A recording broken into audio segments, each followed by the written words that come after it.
चलिए साथियों, आज लोग जो है वो हम शुरू करने जा रहे हैं व्यवहार का एक नया जो हिस्सा है, एक नया बिंदु है व्यक्तित्व, पर्सनैलिटी अर्थात व्यक्तित्व, जिसके बारे में हम लोग आज जो है वो बात करेंगे। ये हमारे आरएएस मेंस के पेपर थर्ड के एक पोर्शन व्यवहार का हिस्सा है। इसमें से व्यवहार के हिस्से में से टोटल सिलेबस जो है वो 20 नंबर का आता है। 20 नंबर के जैसे 5 नंबर के आते हैं 2 क्वेश्चन, यानी कि 10 नंबर हो गए, और 5 क्वेश्चन आते हैं 2-2 नंबर के। तो हम 2 और 5 क्वेश्चन के फॉर्मेट्स में इसकी जो बातें हैं व्यक्तित्व के बारे में, उसके बारे में जो है वो हम आज बात करने जा रहे हैं। तो पर्सनैलिटी जो है वो एक लैटिन भाषा के शब्द पर्सोना से बना है। पर्सनैलिटी जो है, शब्द जो है वो लैटिन भाषा के एक शब्द पर्सोना से बना है। तो इस पर्सोना शब्द का अर्थ जो होता है वो मुखौटा है। पर्सोना शब्द का क्या अर्थ है? मुखौटा। व्यक्तित्व से तात्पर्य उन अनन्य एवं सापेक्ष रूप से स्थिर गुणों से है जो एक समयावधि में विभिन्न स्थितियों में व्यक्ति के व्यवहार में विशिष्टता प्रदान करते हैं। अर्थात व्यक्तित्व जो है वो उन अनन्य यानी कि विशिष्ट और सापेक्ष रूप से स्थिर गुणों से जो है, इसका अर्थ जो है, तात्पर्य जो है वो उन अनन्य और सापेक्ष अथवा विशिष्ट गुणों से, सापेक्ष रूप से स्थिर गुणों से लगाया जाता है। स्थिर गुणों का मतलब ये है कि उनमें एक स्थायित्व होना चाहिए, कि ये नहीं है कि व्यक्ति किसी कंडीशन में जो है वो अच्छाई का बर्ताव कर रहा है और वही कंडीशन अगर किसी और समय में होती है तो वहाँ पर वो जो है वो बुरा व्यवहार करता है। नहीं, ऐसा नहीं होता। क्या है कि उसमें स्टेबिलिटी होनी चाहिए, वो निरंतर होना चाहिए, वो उसके जीवन से हमेशा जुड़े हुए रहने चाहिए। तो अनन्य यानी कि वो उससे अन्य नहीं होनी चाहिए, उससे अलग कभी नहीं होनी चाहिए। सापेक्ष का मतलब है कि वो उसके साथ-साथ चलने चाहिए, और यहाँ पर स्थिरता का मतलब है कि उनमें जो है वो कभी नकारात्मक परिवर्तन जो है वो नहीं आना चाहिए। तो ऐसे गुण जो एक समयावधि में, क्या है कि एक समयावधि में विभिन्न स्थितियों, मतलब कि एक ही समय पर अगर अलग-अलग कंडीशंस आती हैं, तो उनमें ये नहीं है कि आपके गुण जो हैं वो चेंज हो जाएँ। वो गुण एक समान ही रहने चाहिए, तभी जो है वो हमारे व्यक्तित्व को जो है वो डिफ़ाइन कर पाएँगे ये। अन्यथा अगर समय और परिस्थिति के अनुसार आप खुद को बदल लेते हैं, तो उससे क्या होगा कि आपकी करनी और कथनी में फ़र्क आ जाएगा।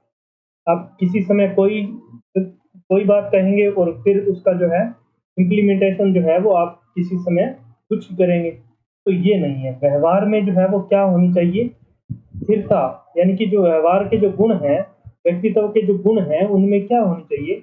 स्थिरता होनी चाहिए सदैव। आगे हम देखते हैं कि व्यवहार के बारे में एक मनोवैज्ञानिक है ओलपोर्ट। वो जो है सबसे ज़्यादा बात करते हैं, या फिर हम यूँ कह सकते हैं कि व्यक्तित्व को लेकर जो मनोवैज्ञानिक जो फ़ेमस हैं वो कौन है? ओलपोर्ट। अब हम ओलपोर्ट की जो परिभाषा है, इनका जो विचार है व्यक्तित्व के बारे में, वो हम देख लेते हैं। तो व्यक्तित्व जो है वो व्यक्ति की उन मनोशारीरिक, यहाँ पर ये बात आपको ध्यान रखने वाली है कि मनोशारीरिक का मतलब ये है कि मन और शरीर दोनों पद्धतियों का वह आंतरिक गत्यात्मक संगठन है, जो कि पर्यावरण में उसके विशिष्ट समायोजन को निर्धारित करता है। कि एक बात साफ हो गई ओलपोर्ट की परिभाषा से कि व्यक्तित्व जो है उसमें केवल शारीरिक गुण नहीं होते, और केवल जो मनोवैज्ञानिक गुण है वो नहीं होते। दोनों का गत्यात्मक, आंतरिक गत्यात्मक संगठन होता है। किनका? मन का और शरीर के गुणों का जो है, पद्धतियों का जो है, यंत्रों का जो है वो क्या होता है?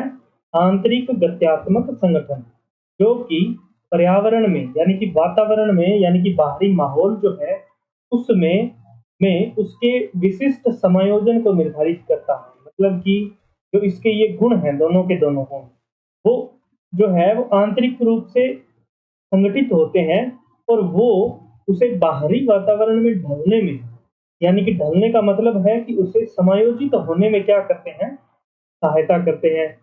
यानी कि मैं एक बात कहूँ कि समायोजन किस पर निर्भर करता है? तो समायोजन जो है, वो व्यक्ति के मनोशारीरिक पद्धतियों के संगठन, आंतरिक गत्यात्मक संगठन पर निर्भर करता है। अब एक व्यक्ति और है आइजैक, वो क्या कहते हैं कि व्यक्तित्व जो है वो सापेक्ष रूप से स्थिर है। व्यक्तित्व क्या है? सापेक्ष रूप से स्थिर है, अर्थात कि व्यक्तित्व की मुख्य विशेषता क्या होती है कि उसमें स्थिरता होती है। क्या होती है? स्थिरता होती है, स्टेबिलिटी होती है। वो ये अस्थिर नहीं होता, वो बदलता नहीं है। वो जैसा था, उसका जो मूल, उसके जो व्यक्तित्व के जो गुण हैं, वो उसके व्यवहार में जो है वो स्पष्ट झलक जाएँगी। इस बात को जो है वो आइज़ैक साहब कहना चाहते हैं, तो आपको समझना ठीक है। उसके पश्चात है कि केटल के अनुसार एक और अन्य मनोवैज्ञानिक हैं, जो किसके बारे में बात करते हैं? व्यक्तित्व के बारे में। ये क्या कहते हैं कि व्यक्तित्व वह है जिसके आधार पर किसी की स्थिति में, व्यक्ति के व्यवहार का, किसी भी स्थिति में जो है वो व्यक्ति के व्यवहार का क्या लगाया जा सकता है? पूर्वानुमान लगाया जा सकता है कि जो व्यक्ति का व्यवहार है, वो जो है, वो किस पर डिपेंड करेगा? व्यक्तित्व पर। किस पर डिपेंड करेगा? उसके व्यक्तित्व पर डिपेंड करेगा। और इस व्यक्तित्व के आधार पर हम उसके व्यवहार का क्या लगा सकते हैं? पूर्वानुमान लगा सकते हैं। तो जो बात आलपोर्ट और आइजैक भाई साहब कह रहे हैं, वही बात जो है वो घुमा-फिरा कर कौन कह रहे हैं? केटल भाई साहब कह रहे हैं। बात एक ही है, लेकिन डिफाइन करने का तरीका जो है इन सबका अलग-अलग है। तो आपको जो है वो इन्हें अलग-अलग तरीकों को ही याद रखना है। जैसे ऑलपोर्ट क्या कहते हैं कि व्यक्तित्व व्यक्ति की उन मनोशारीरिक, इसमें जैसे जो भी परिभाषा होगी, उसमें हमें कीवर्ड्स जो है वो ध्यान में रखने हैं। जैसे ऑलपोर्ट क्या कहते हैं कि मनोशारीरिक पद्धतियों या यंत्रों का आंतरिक विज्ञात्मक संगठन है, जो पर्यावरण में उसके विशिष्ट समायोजन को निर्धारित करते हैं। ये समायोजन जो है, ये समायोजन जो पर्यावरण के साथ उसका समायोजन है, यही तो क्या है? व्यवहार है। तो ये हम ये बात क्या कर रहे हैं कि व्यक्तित्व वह है जिसके आधार पर किसी भी स्थिति में व्यक्ति के व्यवहार का क्या लगाया जा सकता है? पूर्वानुमान लगाया जा सकता है। अब क्या है कि आइजैक क्या कहते हैं कि व्यक्तित्व सापेक्ष रूप से स्थिर है। ये बात चलो थोड़ी-सी अलग है, लेकिन इसका अर्थ भी कहीं न कहीं जो है वही निकलता है कि व्यक्तित्व सापेक्ष रूप से क्या है? स्थिर है। स्थिर है तभी तो वो व्यवहार में झलकेगा। अगर व्यक्ति का व्यक्तित्व जो है वो स्थिर नहीं है, तो उसकी कही हुई बातें जो हैं, उसके उसके आदर्श जो हैं वो क्या नहीं होंगे? वो उसके व्यवहार में क्रियान्वित नहीं होंगे, वो उसके व्यवहार में झलकेंगे नहीं कभी भी। जैसे शांत, गंभीर, संवेदनशील आदि का उपयोग प्राय व्यक्तित्व का वर्णन करने के लिए जो है वो किया जाता है। तो ये हमें इसलिए पढ़ाया जाता है ताकि जब हम लोक सेवक बनकर जब जाएँ, तो लोग हमारे व्यक्तित्व से क्या हो सकें? प्रभावित हो सकें। और जब हमारे व्यक्तित्व से लोग प्रभावित होंगे, तो हमें जो है, उन्हें चीज़ें समझाने में, उनके साथ हमें काम करने में और उनको जो है वो जो लोक सेवा जो प्रदान करने में जो है, बहुत ही आसानी होगी। हमारा संघर्ष जो है, वो कुछ हद तक जो है, वो कम हो जाएगा। इसलिए इस चीज़ के बारे में हमें जानना अत्यंत आवश्यक है। अब हम देखते हैं व्यक्तित्व की विशेषताएँ। व्यक्तित्व की विशेषताएँ क्या हैं कि इसमें शारीरिक एवं मनोवैज्ञानिक दोनों घटक होते हैं। ये बात हमने पहले कर ली और ये पहले ऑलपोर्ट भाई साहब ने बोल भी दिया कि व्यक्तित्व जो है वो मनोशारीरिक पद्धतियों का एक गत्यात्मक जो है वो संगठन है। गत्यात्मकता का मतलब भी आपको यहाँ पर थोड़ा-सा ध्यान रखना है कि गत्यात्मकता का मतलब, अब वैसे तो आप देखोगे कि स्थिर जो है और वो गत्यात्मक, ये दोनों एक-दूसरे के विरोधी शब्द हैं। लेकिन यहाँ पर इनका अर्थ जो है वो एक-दूसरे का विरोधी नहीं है, कि परिवर्तन सदैव जो है वो स्थायित्व के साथ होंगे। कैसे होंगे? स्थायित्व के साथ होंगे, मतलब कि पीछे की जो चीज़ें जो आपके व्यक्तित्व में स्थायी हो चुकी है, उनमें और अच्छा परिवर्तन होगा। ठीक है? ऐसा नहीं है कि आप पीछे वाली चीज़ों को बदल दोगे या जो आपने अच्छा सीख लिया है, उसे आप जो छोड़ दोगे तो वो आपकी व्यक्तित्व का जो है वो हिस्सा बनी रहेगी, ऐसा नहीं है। ठीक है? तो गत्यात्मक जो परिवर्तनता की जो बात कर रहे हैं, वो भी कैसा होगा? स्थिर होगा। आगे है, किसी व्यक्ति विशेष में व्यवहार के रूप में उसकी अभिव्यक्ति पर्याप्त रूप में अनन्य होती है, कि जैसे हमें अहिंसा है, जैसे गांधी जी के व्यक्तित्व में जो अहिंसा है, वो हमें वैसी अहिंसा जो है वो हमें कहीं और देखने को नहीं मिलती। यही बात यहाँ पर की जा रही है कि किसी व्यक्ति विशेष में व्यवहार के रूप में उसकी अभिव्यक्ति जो है, यानी कि उसका जो गुण है व्यक्तित्व का, उसकी अभिव्यक्ति जो है, वो पर्याप्त रूप से अनन्य या विशिष्ट होगी, मतलब कहीं और नहीं होगी या फिर उससे अलग नहीं होगी। अगली बात है कि साधारणतः समय के साथ परिवर्तित नहीं होती है। क्या नहीं होती है? साधारणतः। क्या नहीं होती है? परिवर्तित नहीं होती है। यह इस अर्थ में गत्यात्मक होता है कि इसकी कुछ विशेषताएं आंतरिक अथवा बाह्य मांगों के कारण परिवर्तित हो सकती हैं। कुछ जो है वो आंतरिक और बाह्य मांगों के अनुसार क्या हो सकती हैं? परिवर्तित हो सकती हैं। अब जब परिवर्तन जो है, यहाँ पर एक दो शब्द आए थे कि समायोजन और गत्यात्मकता। ये समायोजन और ये गत्यात्मकता जो है वो एक दूसरे के पूरक हैं। कि गत्यात्मकता अगर वो अपने जो सिद्धांत हैं उन पर अडिग रहे, क्या रहे? अपने सिद्धांतों पर अडिग रहे, तो उसके लिए समायोजन करना मुश्किल हो जाएगा। इसलिए क्या है कि गत्यात्मकता उसके जो व्यवहार है उसे क्या करती है? समायोजित करती है। इस प्रकार व्यक्तित्व की स्थितियों के प्रति अनुकूलशीलता है, कि मतलब कि एक अच्छे व्यवहार वाला व्यक्ति जो है वो स्वयं को सदैव जो है वो क्या करने की कोशिश करता है? परिस्थितियों के अनुकूल करने की कोशिश करता है।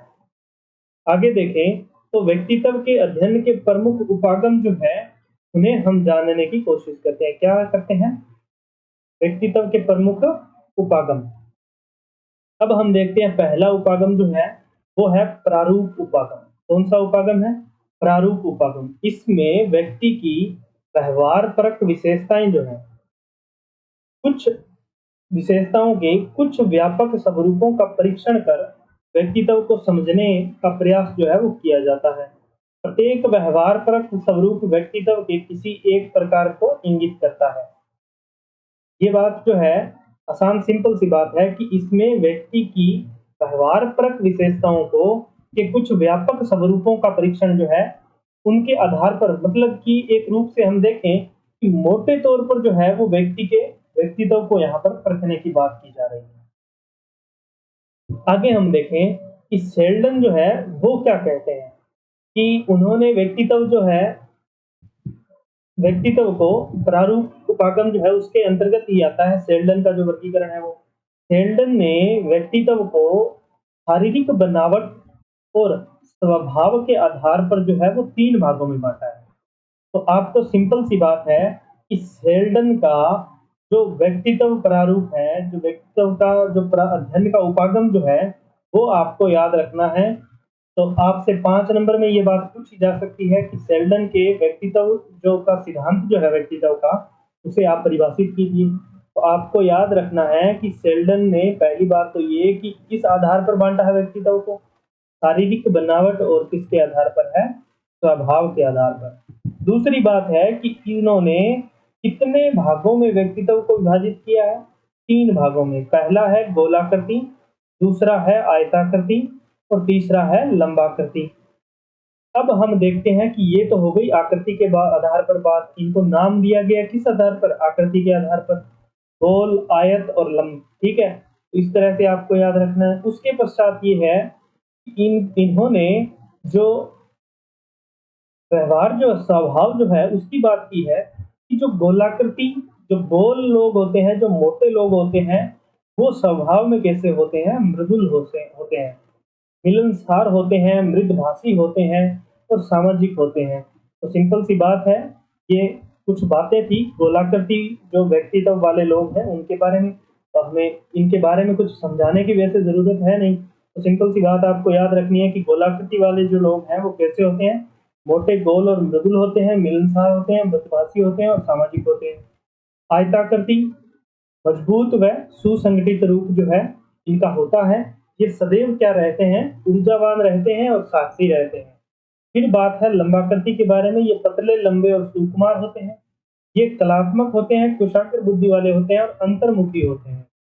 तो इसके बारे में वैसे इम्पोर्टेंट इसमें कुछ खास है नहीं, क्योंकि अधिकतर लोग जो हैं वो इस चीज़ को अप्लाई नहीं करते कि गोलाकृति और आयताकृति और लंबाकृति के हिसाब से व्यक्तित्व को कम देखा जाता है।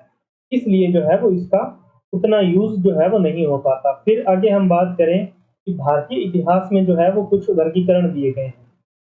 इनमें क्या दिया गया है कि पहले बात करें कि चरक के बारे में। इसके बारे में, चरक के बारे में, तो चरक एक प्राचीन भारतीय विद्वान है, जिनका साइंस में भी बहुत बड़ा नाम है। ये जो है वो कुषाण कालीन एक राजा है कनिष्क, उनके दरबार में जो है बैठते हैं और उनके ये है राजवेद। आगे हम देखें कि चरक ने एक त्रिगुण दोष के आधार पर, क्या है, त्रिगुण दोष की मतलब तीन गुण जो है, तीन गुण और तीन ही जो है दोष जो है, उनके आधार पर जो है एक व्यक्ति के व्यक्तित्व को तीन हिस्सों में बांटा है। कि एक तो गुण तो जो है वो कौन-कौन से हैं? सत है, रज है और तम है। और जो दोष हैं वो कौन से हैं? वात है, पित्त है और कफ है। तो इनके आधार पर इन्होंने 3 भागों में बाँट लिया। पहले हो गए सतोगुणी, जिनमें जो है वो सत वाला गुण जो है वो हावी होता है। दूसरे हैं रजोगुणी, जिनमें रज वाला गुण जो है वो अधिक होता है। फिर है तमोगुणी, तो जिनमें तम वाला गुण जो है वो अधिक होता है। तो इसी तरह से अब हम देखते हैं कि इनकी क्या-क्या विशेषताएँ हैं। तो सतोगुणी है, सिंपल सी बात है, नाम से पता लग रहा है, सत मतलब अच्छा होता है, मतलब अच्छे गुणों वाला। सत्यवादी होता है, स्वच्छता होती है उसके मन में, अनुशासित होता है, अनासक्त होता है और कर्तव्यनिष्ठ जो है वो होता है। कौन? सतोगुणी। फिर आती है बात रजोगुणी की। इनमें तीव्र इच्छा होती है। इन्हें जो है वो इंद्रिय तुष्टि की इच्छा होती है। इन्हें ईर्ष्या होती है, भौतिकवादी मानसिकता वाले लोग होते हैं ऐसे। फिर देखते हैं तमोगुणी, तो इनमें क्या होता है? अहंकार होता है, क्रोध होता है, आलस्य होता है, अवसाद होता है। तो व्यक्ति में सतोगुणी, रजोगुणी और तमोगुणी तीनों प्रकार के गुण पाए जाते हैं। सिंपल सी बात है कि तीनों के तीनों गुण एक व्यक्ति में होंगे, लेकिन परंतु जिस गुण की प्रधानता व्यक्ति का व्यक्तित्व उसी प्रकार का जो है वो होता है। फिर आगे हम देखें कि जुंग या युंग ने भी क्या किया है, इनका वर्गीकरण किया है व्यक्तित्व का। तो इन्होंने व्यक्तित्व को 2 हिस्सों में बाँटा है। पहला हिस्सा है बहिर्मुखी और दूसरा हिस्सा क्या है? अंतर्मुखी। तो नाम से पता लग रहा है कि बहिर्मुखी जो क्या होता है कि मतलब बाह्य वातावरण के साथ जो है वो अधिक घुल-मिल जाता है। अंतर्मुखी जो है वो क्या होता है कि खुद से, यानी कि अपने ही अंतर मन से जो है वो अधिक जुड़ाव रखता है। तो बहिर्मुखी वाला जो है उसमें कौन-कौन से गुण होते हैं? वह व्यक्ति मिलनसार होगा। लोगों से प्रत्यक्ष रूप से संपर्क बनाए रखता है और क्या करता है? ये दबाव की स्थिति में प्रतिक्रिया कर सकते हैं। मतलब कि जो समस्या है उसे एक चुनौती के रूप में या दबाव को जो है वो एक चुनौती के रूप में सामने लेकर उसके प्रति क्या करते हैं? प्रतिक्रिया करते हैं। सामाजिक बुद्धिमान जो है वो ये होते हैं, यानी कि इनमें सामाजिक जो बुद्धि होती है, उसका जो है वो अधिक पाया जाना इनका एक गुण है। अब अंतर्मुखी जो है वो कौन-कौन से होते हैं? अकेले रहना पसंद करते हैं, शर्मीले होते हैं, लोगों से अधिक संपर्क भी नहीं रखते। तो हमें क्या ध्यान रखना है कि अगर आपसे पूछा जाए कि जुंग के अनुसार दिए गए बहिर्मुखी व्यक्तित्व का तो एक लोक सेवक के लिए क्या महत्व है? तो महत्व ये है कि लोक सेवक के लिए ये गुण उसमें होने बहुत ही आवश्यक है कि उसका मिलनसार होना चाहिए, उसे लोगों से प्रत्यक्ष रूप से संपर्क बनाए रखने वाला होना चाहिए, दबाव की स्थिति में प्रतिक्रिया करने वाला होना चाहिए और सामाजिक बुद्धि वाला होना चाहिए, ताकि जो है वो पहली बात कि वो अपने साथ काम करने वाले लोगों को साथ लेकर चल सके। दूसरी बात कि जब उसका व्यक्तित्व मिलनसार होगा, तो उसके व्यक्तित्व से अत्यधिक लोग जो हैं वो प्रभावित होंगे। ये बातें जो हैं और जब वो लोगों से प्रत्यक्ष संपर्क बनाएगा तो यही तो चाहिए लोग सेवक को, और चाहिए क्या? इसलिए जो है बहिर्मुखी व्यक्तित्व वाले व्यक्ति लोग, जो बहिर्मुखी व्यक्तित्व है, वह हमारे लिए क्या हो जाता है? इम्पोर्टेंट हो जाता है। तो इनसे जो है वो सवाल ज़्यादातर कैसे आते हैं, जो अप्लाइड चीज़ें हैं वो अधिक पूछी जाती हैं, तो आपको उस बात को ध्यान में रखते हुए इसका जो है वो ध्यान से अध्ययन करना है। उसके पश्चात हम देखें कि एक हिप्पोक्रेटस नामक एक विद्वान थे, उन्होंने भी क्या है कि शरीर में पाए जाने वाले एक जो द्रव्य होते हैं, उनके आधार पर क्या है, व्यक्ति के व्यक्तित्व को जो है वो परिभाषित करने का प्रयास किया, या फिर जो है उन्होंने क्या है इसे वर्गीकृत करने का क्या किया, प्रयास किया।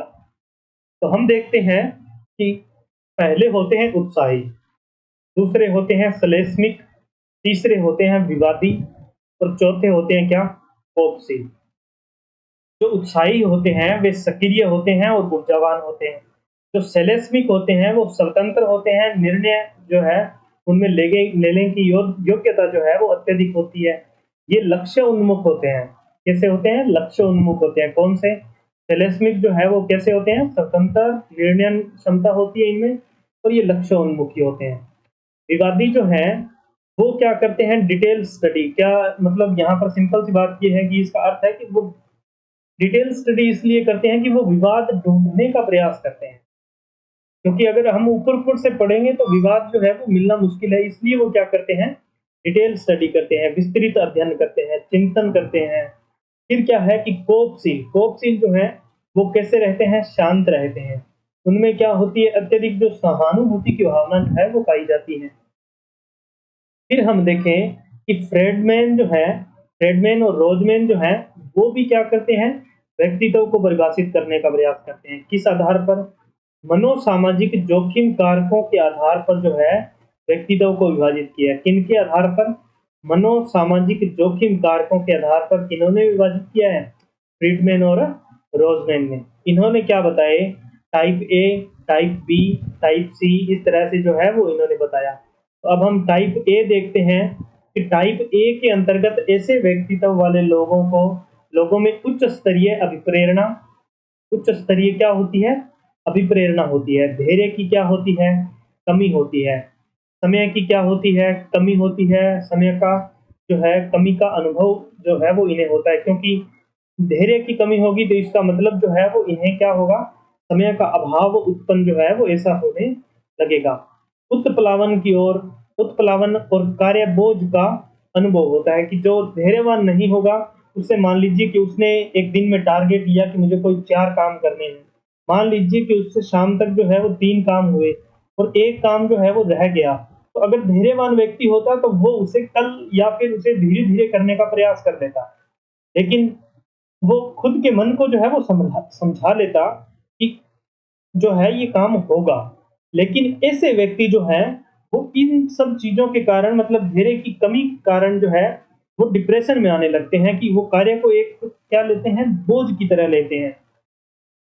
ऐसे लोग निश्चिंत होकर मंद गति से कार्य करने की कठिनाई का अनुभव करते हैं, कि ये जो लोग हैं वो एक तो क्या है कि बेफ़िक्र होकर काम करने का जो है वो इनमें अभाव पाया जाता है, कि मतलब ये फ्री होकर, माइंड फ्री होकर काम नहीं कर सकते। इससे लोगों में उच्च रक्तदाब, उच्च कोलेस्ट्रॉल स्तर और धूम्रपान से होने वाले खतरे जो हैं वो अधिक होते हैं। तो सिंपल सी बात है कि अगर मैं आपसे कहूँ कि एक जो प्रबंधक जो है, किसी भी चीज़ का प्रबंधक मान लीजिए, क्या उन उसमें ऐसे गुणों का होना आवश्यक है? या इन गुणों से उसे रहित होना चाहिए? तो सिंपल सी बात है कि सभी को समझ में आएगा कि उसमें धैर्य होना चाहिए। ठीक है? उसमें उत्प्लावनता नहीं होनी चाहिए, वो कार्य को बोझ की तरह न ले, तो ये सब बातें जो हैं वो होनी चाहिए। कार्य वो निश्चिंत होकर करे, मंद गति से भले ही ना करे, मंद गति से ना करे, भले ही गति भले ही उसकी तेज हो, लेकिन वो निश्चिंत होकर काम करे। तभी तो वो अपना पूरा एफर्ट लगा सकेगा, तभी तो वो जो जो करना चाहता है वो पूरी तरह से कर पाएगा। उसके बाद देखते हैं कि टाइप बी, ऐसे लोग जिनमें टाइप ए प्रकार के विशेषताओं का अभाव होता है। ये कैसे होते हैं, धैर्यवान होते हैं, कार्य समय पर पूरा करते हैं। मॉरिस ने इस सिद्धांत को आगे बढ़ाया। तो सिंपल सी बात है कि हमारे लिए महत्वपूर्ण कौन से हैं, टाइप बी वाले लोग जो हैं वो अधिक महत्वपूर्ण होते हैं। अब क्या हुआ कि जो ये 2 भाई साहब हैं, फ्रीडमैन और रोजरमैन, इन्होंने तो टाइप ए और टाइप बी दिया। उसके बाद एक बंदा आता है, मॉरिस। मॉरिस क्या करता है, टाइप सी और टाइप डी पर जो है वो उसकी परिभाषित करता है। तो हम देखते हैं टाइप सी देखते हैं, तो ये लोग कैंसर जैसे रोगों के लिए संवेदनशील होते हैं। सिंपल सी बात है कि याद रखने वाली सीधी सी बात है, इसमें समझने वाली कोई बात नहीं है। टाइप सी के लोग जो है वो कैंसर, सी से कैंसर हो जाएगा, तो आपको सिंपल से याद है, इसे रह जाएगा। सी को किससे जोड़ लीजिए, कैंसर से। कैंसर के रोगियों के प्रति जो है, कैंसर जैसे रोगों के प्रति संवेदनशील होते हैं। इस प्रकार के व्यक्तित्व वाले लोगों सहयोगशील, धैर्यवान, आज्ञाकारी और क्रोध का दमन करने वाले होते हैं। तो ये बात थोड़ी ध्यान रखने वाली है। उसके बाद टाइप डी जो है वो क्या है, ऐसे व्यक्तित्व वाले लोगों में अवसाद के प्रति प्रवणता जो है वो पाई जाती है। उपयुक्त व्यक्तित्व ये हो गया, ठीक है, जो फ्रीडमैन और रोजरमैन ने जो दिया था उसके बारे में बात हो गई।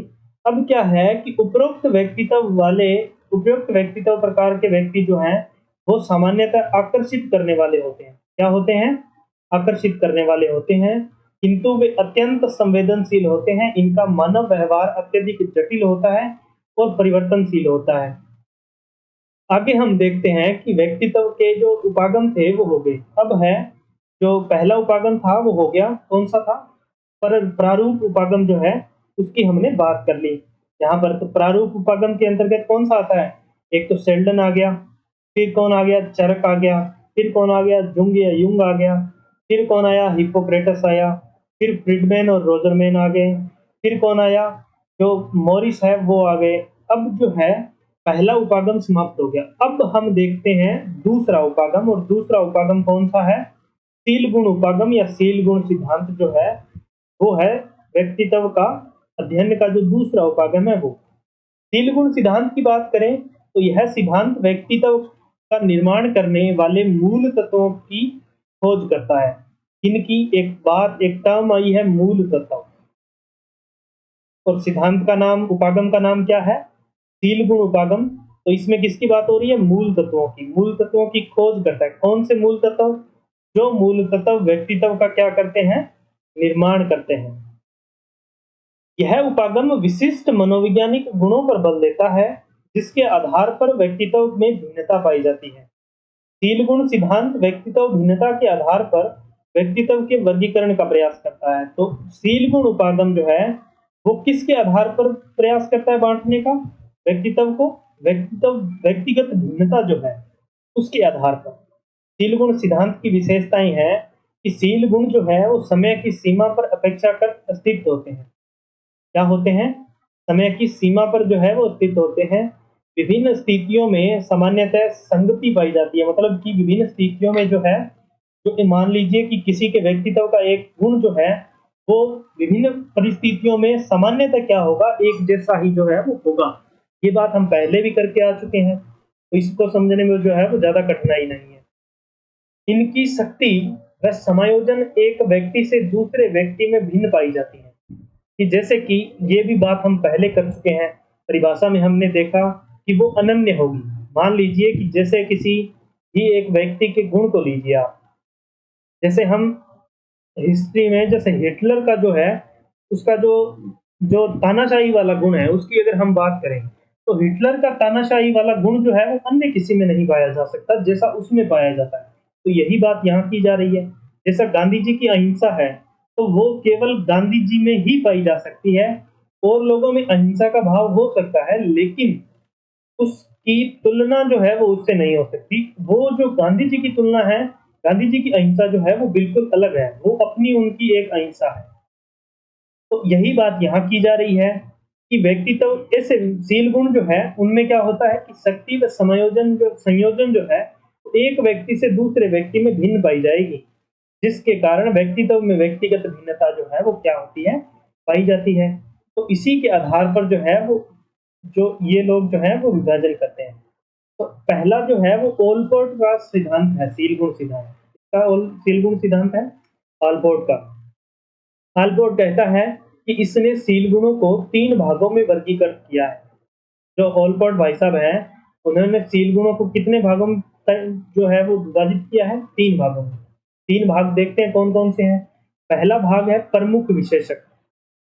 वे गुण जो व्यक्ति से घनिष्ठ रूप से जुड़े हुए हैं तथा जिसके चारों ओर व्यक्ति का संपूर्ण जीवन जो है वो व्यतीत होता है। कि उसके जो मूल गुण हैं, उसके मतलब अगर हम कोई किन्हीं किसी एक व्यक्तित्व के बारे में बात करें और किन्हीं 10 लोगों से पूछें कि इस व्यक्ति का सबसे विशिष्ट गुण क्या है? तो वो सबसे विशिष्ट गुण जो वो 10 लोगों में कॉमन होगा, वही क्या होगा? उसका प्रमुख विशेषक होगा। जैसे कि गांधी जी की अहिंसा, हिटलर का क्या है? तानाशाही का गुण। ये विशेषक व्यक्ति के नाम के साथ इस प्रकार जुड़े होते हैं कि उसकी पहचान ही व्यक्ति के नाम से की जा सकती है। तो हम जब गांधी जी का नाम लेते हैं या फिर किसी और, ज़रूरी नहीं है इनका ही, किसी और संत का नाम लीजिए, किसी और का नाम लीजिए, तो क्या होगा? आपके सामने स्पष्ट एक ही बात आएगी, जिसका उसका जो मुख्य गुण जो होगा, वही जो है वो आपके सामने उभर कर आएगा। जैसे कि हम बात करें, अकबर के दरबार में एक उसके नवरत्नों में शामिल एक व्यक्ति था, बीरबल। तो जैसे ही हम बीरबल की बात करते हैं, तो एक बुद्धिमानी व्यक्ति जो है वो हमारे सामने छवि बनाता है। तो यही बात है। अब हम बात करते हैं दूसरा विशेषक कौन-सा है? केंद्रीय विशेषक। मनुष्य गुण मनुष्य मुख्य गुण, कौन-सा गुण? मुख्य गुण जो किसी के व्यक्तित्व निर्माण में सहायक होते हैं, जैसे कि ईमानदारी, परोपकारिता, ये जो गुण है ना, ये इनमें भिन्नता नहीं पाई जाएगी। जो केवल जो पहली प्रकार के हमने देखे थे प्रमुख विशेषक जो हैं, वही जो है व्यक्तित्वों में भिन्नता बनाते हैं। जो केंद्रीय विशेषक होते हैं या केंद्रीय जो शील गुण होते हैं ना, वो व्यक्तित्व के जो व्यक्ति के व्यक्तित्व में है उसमें भिन्नता नहीं बना सकते। कि ईमानदारी जो है वो बहुत से लोगों में एक जैसी हो सकती है। परोपकारिता वो भी बहुत से लोगों में एक जैसी हो सकती है। प्राय व्यक्तियों के प्रशंसा पत्रों में अथवा नौकरी पत्रों में इस प्रकार के गुणों का जो है वो लिखा जाता है। आगे वाला हम देखते हैं कि गौणशील गुण कौन कौन से हैं। तो व्यक्ति की सबसे कम सामान्यकृत विशेषताओं के रूप में होते हैं। जैसे मुझे आम पसंद है, ये सिंपल सी बात है, आपको समझ आ जाएगी। कई बार कुछ विशेष परिस्थितियों में किया गया व्यवहार, जैसे भाषण देते समय नर्वस होना, ये भी किसमें आता है? गौणशील गुणों में आता है।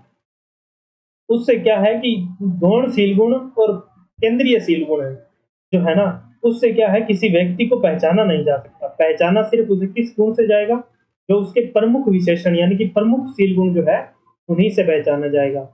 अब हम बात करते हैं रेमंड केटल के वर्गीकरण की। शील गुण वाला जो वर्गीकरण है, उपागम है उसके अंतर्गत। रेमंड केटल ने कारक विश्लेषण के आधार पर, किसके आधार पर? कारक विश्लेषण के आधार पर 16 प्राथमिक गुणों की पहचान की है। कितने प्राथमिक गुणों की? 16 प्राथमिक गुणों की। केटल ने गुणों को स्रोत व सही गुणों के रूप में विभाजित किया है। कौन से गुणों में?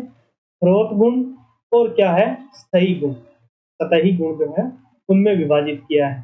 तो अब हम देखते हैं स्रोत गुण कौन से हैं या मूल विशेषक जो है वो कौन से हैं। मूल का मतलब जड़, जहां से वो स्टार्ट हुए हैं। स्रोत का मतलब भी क्या हो गया? जहां से वो निकल रहे हैं, जहां से वो आ रहे हैं, सोर्स। ये गुण अधिक स्थिर होते हैं तथा व्यक्तित्व निर्माण का मूल आधार माना गया है। क्या होते हैं? अधिक जो है वो ये स्थिर होते हैं। कौन से गुण?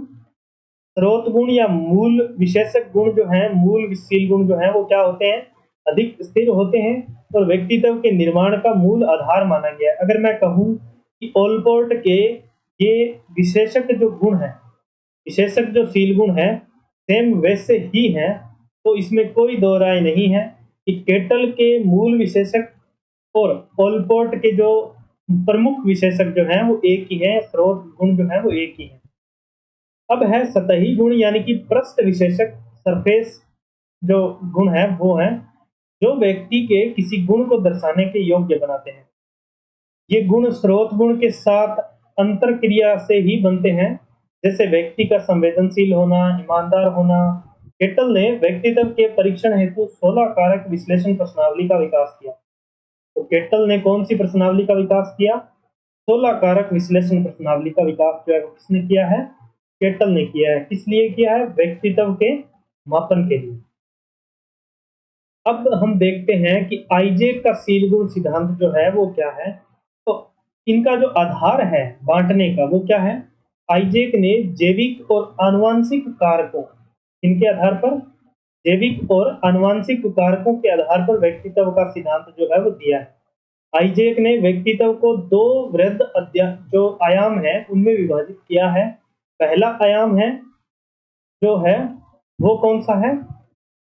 बहिर्मुखता बनाम अंतर्मुखता। कौन सा है?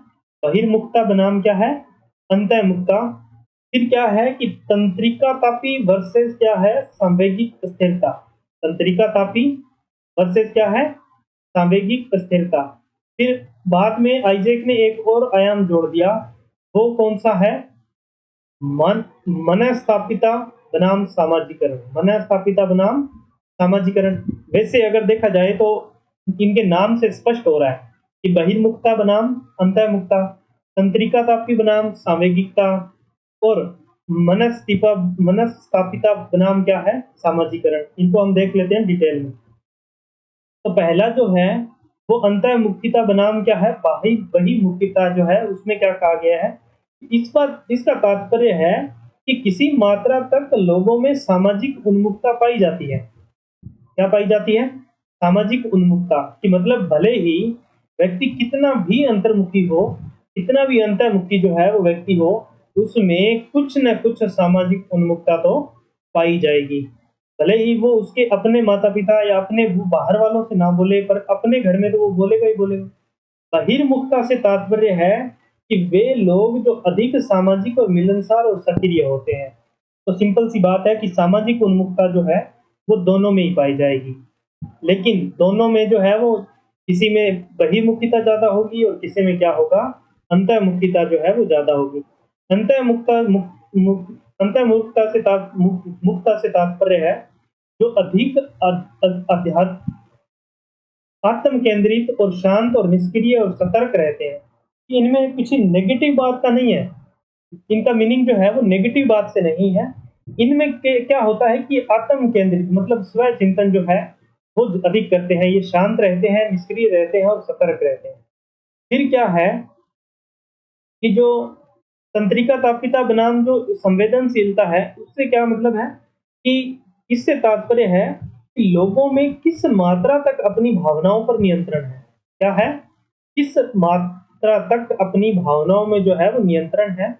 तो तंत्रिका काफ़ी लोगों में दुश्चिंता, चिड़चिड़ापन, अति संवेदनशीलता, बेचैनी, नियंत्रण का अभाव जो है वो पाया जाता है। तो जिनमें जो तंत्रिका तापी की अधिकता होगी, उनमें क्या होगा कि दुश्चिंता जो है वो उनमें आएगी, उनमें चिड़चिड़ापन होगा, उनमें अति संवेदनशीलता होगी, उनमें बेचैनी होगी, उनमें नियंत्रण का क्या होगा? अभाव होगा। जबकि सापेक्षिक स्थिरता वाले लोग जो हैं, वो कैसे होंगे? वे शांत होंगे, संयत होंगे, विश्वसनीय होंगे एवं आत्म आत्म केंद्रित ना होकर वो स्व नियंत्रित जो है वो होंगे। फिर क्या था कि अगला जो है वो था मनस्तापिता बनाम क्या है? सामाजिकरण। मनस्तापिता बनाम क्या है? सामाजिकरण। इससे इसे उपर्युक्त दोनों आयामों से अंतःक्रिया करते हुए माना गया है। मनस्तापिता प्रवृत्ति के कारण के व्यक्ति आक्रामक, अहम केंद्रित और समाज विरोधी होने की भावना रखते हैं। वहीं क्या है? सामाजिक प्रवृत्ति के व्यक्ति जो हैं, वो हितवादी होते हैं, सहयोगी होते हैं, संवेदनशील होते हैं। जब वह हितवादी होगा, जब वह सहयोगी होगा, जब वह संवेदनशील होगा दूसरों के संवेगों के लिए तभी तो वो क्या होगा? सामाजिक होगा। और सामाजिक वो कब होगा? जब वो हितवादी होगा, सहयोगी होगा और संवेदनशील होगा। तो सिंपल सी बात है, इसमें ज़्यादा समझने वाली कुछ है नहीं, तो आपको ध्यान में रखना है। फिर क्या है कि बिग 5 फैक्टर थ्योरी। क्या है? बिग 5 फैक्टर थ्योरी जो है वो किसने दी? यह सिद्धांत पॉल कास्टा ने दिया। यह सिद्धांत जो है 2 वैज्ञानिक है, मनोवैज्ञानिक है, पॉल कास्टा और रॉबर्ट मैके। पॉल कास्टा और रॉबर्ट मैके। उन्होंने व्यक्तित्व विशेषकों की जांच कर 5 कारकों का एक समुच्चय दिया। व्यक्तित्व विशेषकों की क्या की? जांच की। और जांच कर एक 5 कारकों का क्या दिया? समुच्चय दिया। 5 कारकों में कौन-कौन से हैं? देख लेते हैं।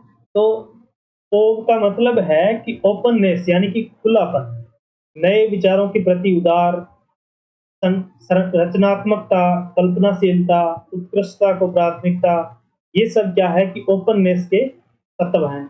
फिर क्या है कि कर्तव्य निष्ठा। क्या है? कर्तव्य निष्ठा। कर्तव्यनिष्ठा में क्या है, इनमें लक्ष्य उन्मुखता पाई जाती है। क्या पाई जाती है? लक्ष्य उन्मुखता। वह अनुशासित होते हैं, मेहनती होते हैं, उत्तरदायी होते हैं, वास्तविक होते हैं। उसके बाद क्या है कि बहिर्मुखिता का क्या जो है इनमें पाया जाना, उसके अंतर्गत क्या है कि ये सामाजिक मिलनसार होते हैं, ये बातूनी होते हैं, ये मनोरंजन प्रिय होते हैं। फिर क्या है कि सहमति जन्यता। सहमति जन्यता का मतलब है कि ये लोग कैसे होंगे? सहयोगी होंगे, विश्वसनीय होंगे, देखभाल करने मतलब केयरफुल होंगे। फिर क्या है कि मैत्रीपूर्ण व्यवहार करने वाले जो हैं वो होंगे। फिर क्या है कि ये तंत्रिका तापी जो है उसका क्या मतलब है कि इनमें घबराहट होगी, असुरक्षित, अत्यधिक भावुक और चिंतित होंगे। मतलब तंत्रिका तांत्रिक का जो सिंपल सा मतलब है वो क्या होगा कि संवेगों में स्थिरता नहीं होगी। तो ये बात आपको समझनी है कि बिग फाइव फैक्टर थ्योरी में कौन कौन से आते हैं। एक तो ओपननेस यानी कि खुलापन आता है। फिर क्या है? कर्तव्य निष्ठा आती है। फिर क्या होता है? तीसरा फैक्टर कौन सा है? बहिर्मुखता है। चौथा फैक्टर कौन सा है? सहमति जन्यता है। और पांचवा और अंतिम फैक्टर क्या है? तंत्रिका तापी है। फिर हम देखते हैं कि जो व्यक्तित्व है उसका एक सिद्धांत है मनोविश्लेषणात्मक मनोविश्लेषण सिद्धांत जो है वो है, मतलब कि सिंपल सी बात है, आपको शब्द से पता लग रहा है कि किसका विश्लेषण होगा? मन का विश्लेषण। किसका विश्लेषण होगा? मन का विश्लेषण। मनोविश्लेषण सिद्धांत जो है वो दिया गया सिगमंड फ्राइड के अनुसार, फ्राइड के द्वारा। किसके द्वारा दिया गया मनोविश्लेषण सिद्धांत? सिगमंड फ्राइड के द्वारा। मनोविश्लेषण सिद्धांत के अनुसार व्यक्तित्व प्रारंभिक बाल्यावस्था के अनुभव और अचेतन मन की इच्छाओं का परिणाम है। क्या है? जो प्रारंभिक बाल्यावस्था है उसके अनुभव और अचेतन मन की इच्छाओं का क्या है? परिणाम है। उसके बाद देखें कि फ्राइड के मनोविश्लेषण सिद्धांत में सांवेगिक द्वंद्वों के स्रोतों एवं परिणामों पर तथा इनके प्रति लोगों द्वारा की जाने वाली प्रतिक्रिया पर विचार किया गया।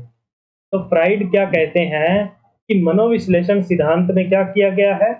सांवेगिक द्वंद्वों के स्रोतों एवं परिणामों पर तथा उनके प्रति लोगों द्वारा की जाने वाली जो प्रतिक्रिया है उस पर क्या किया गया? इस सिद्धांत के अंतर्गत विचार किया गया। फ्राइड ने मानव मस्तिष्क के आंतरिक प्रकार्य को समझने की कोशिश की है। फ्राइड ने मानव मन को कितने स्तरों में विभाजित किया है? 3 स्तरों में विभाजित किया है। 3 मतलब एक टाइप से ये देखें कि उसने मन को क्या कर लिया? 3 हिस्सों में जो है वो विभाजित कर दिया है। 3 हिस्से कौन-कौन से हैं? एक तो चेतन मन है। कौन-सा मन है? चेतन मन है।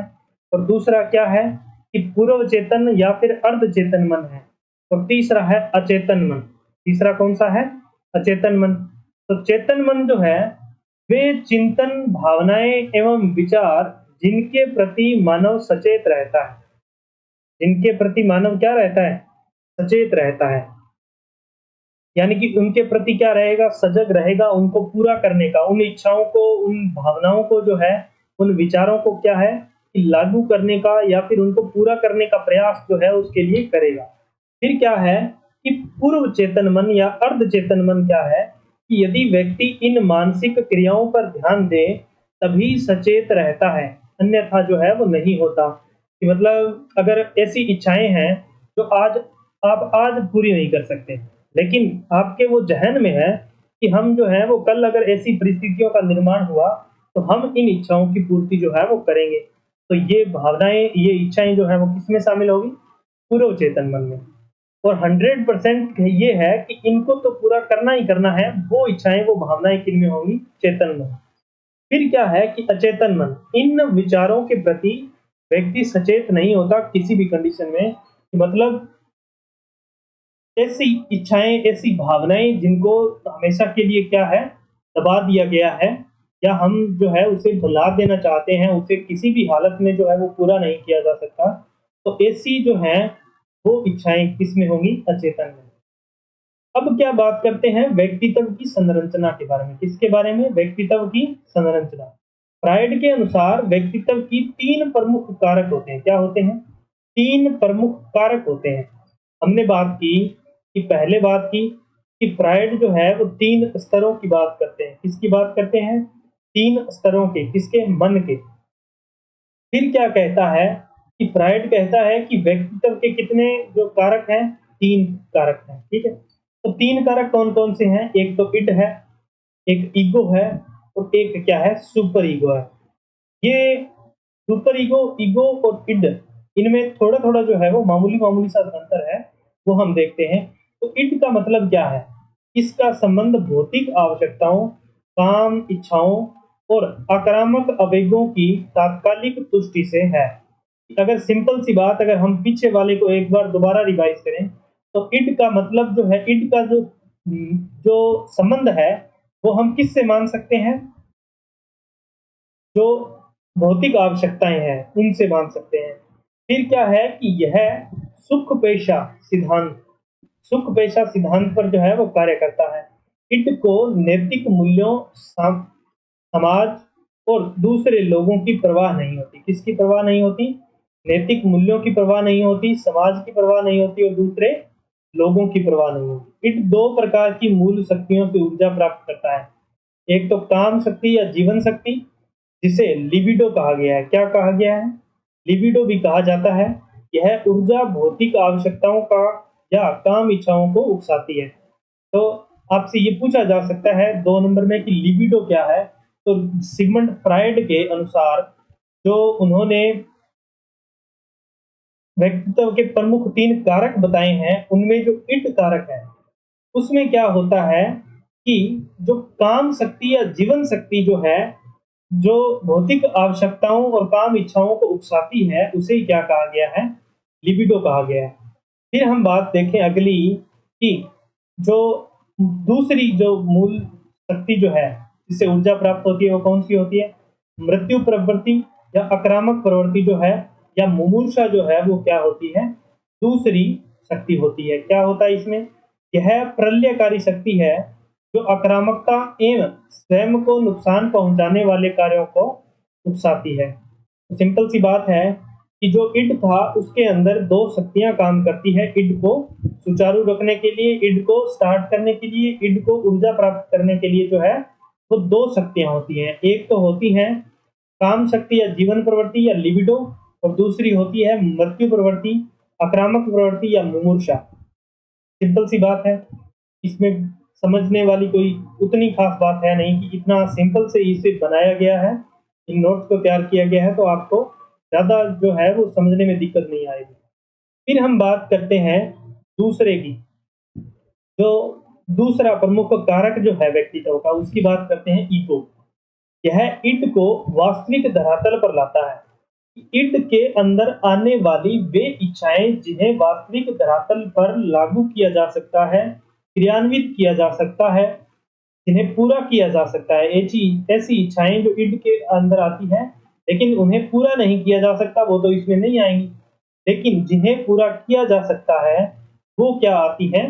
जिन्हें वास्तविक धरातल पर लागू किया जा सकता है, वो किसमें आती है? ईगो में आती है। यह वास्तविकता के सिद्धांतों पर कार्य करता है। यह व्यक्तित्व का निर्णय क्षमता जो है, तत्व है। व्यक्तित्व का कैसा है? निर्णय क्षमता तत्व है।